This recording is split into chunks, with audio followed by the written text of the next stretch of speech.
Namaste. Namaste. I'd like to talk a little bit about how love and surrender is really what makes life beautiful. Without that, what is love? What is life? Without love and surrender.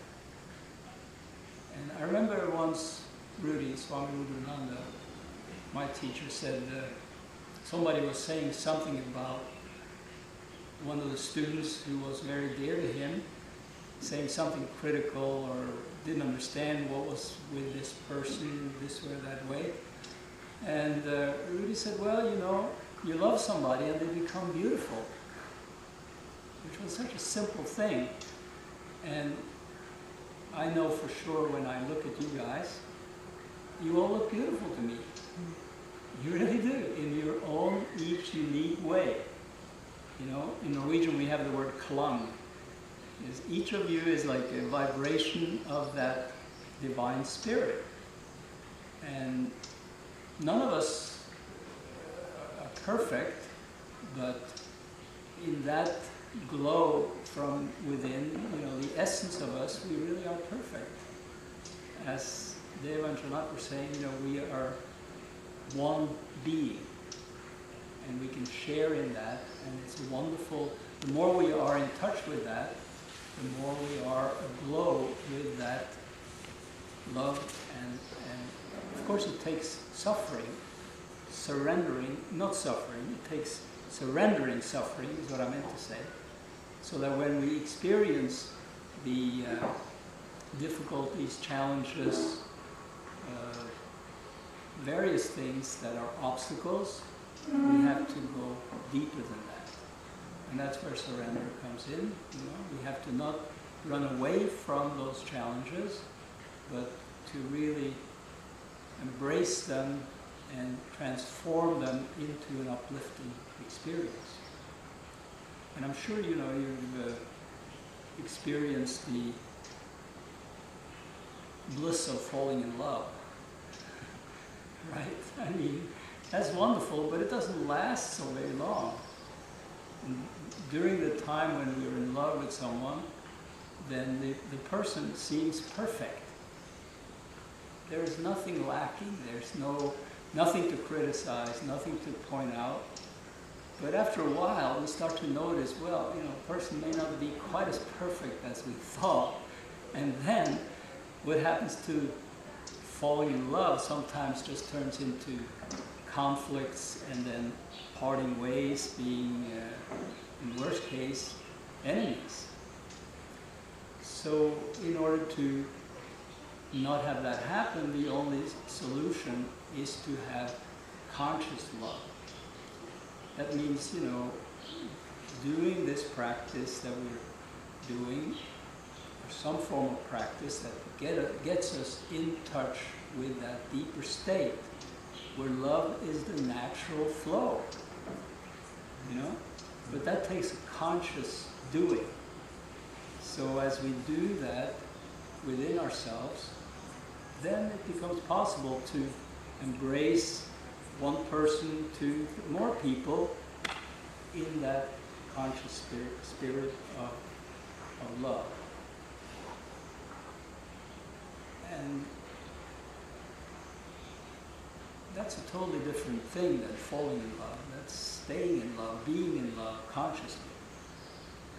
And that you can do with the whole world, actually. But you have to start at home, near you, where you are now.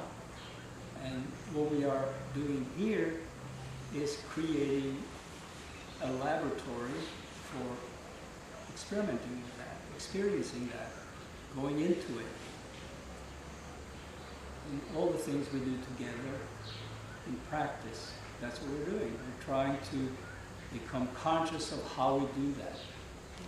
How do we, when we look at a person, not see the flaws or the shortcomings or the things that make us angry or run away or not care, you know, but how do we see that deeper essence that really is beautiful?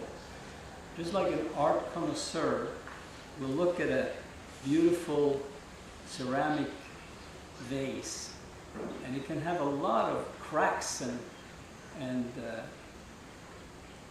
so-called ugly things on the surface of it, but because the connoisseur knows how to relate to that object with an aesthetic attitude, you know, which is looking for the beauty in it and seeing the whole thing, not just the parts. And we can do that with people when we really look for the deeper glow in the person and the energy there. What does it matter if one ear is missing or one whatever is missing or whatever is, you know, not perfect? It really, you know, we are just so focused on all those superficial things by training, so we have to then retrain ourselves to not be focused. I said before we left Norway, we are not really going anywhere. We are already there. In Oslo, we have that space, that openness in us, and if we go with that openness to India, we'll find the same thing there. Of course, this is a great place to deepen our experience of that, and but it's not any different. You know? It's the same space, same vastness, same Shiva potential in which the energy vibrates. So this is the way we can do that every day, every moment. We can go through the breath, chakras, flow, presence. Very simple, and life never has to be boring again. And then from that, as we talked the other day, we extend the energy and use that deeper state that we get in touch with in our everyday life, as they are doing. You are doing very well, you know? And this is so much the essence of Buddhist teaching. To not run away from life, but to really embrace it, to have an appetite for life.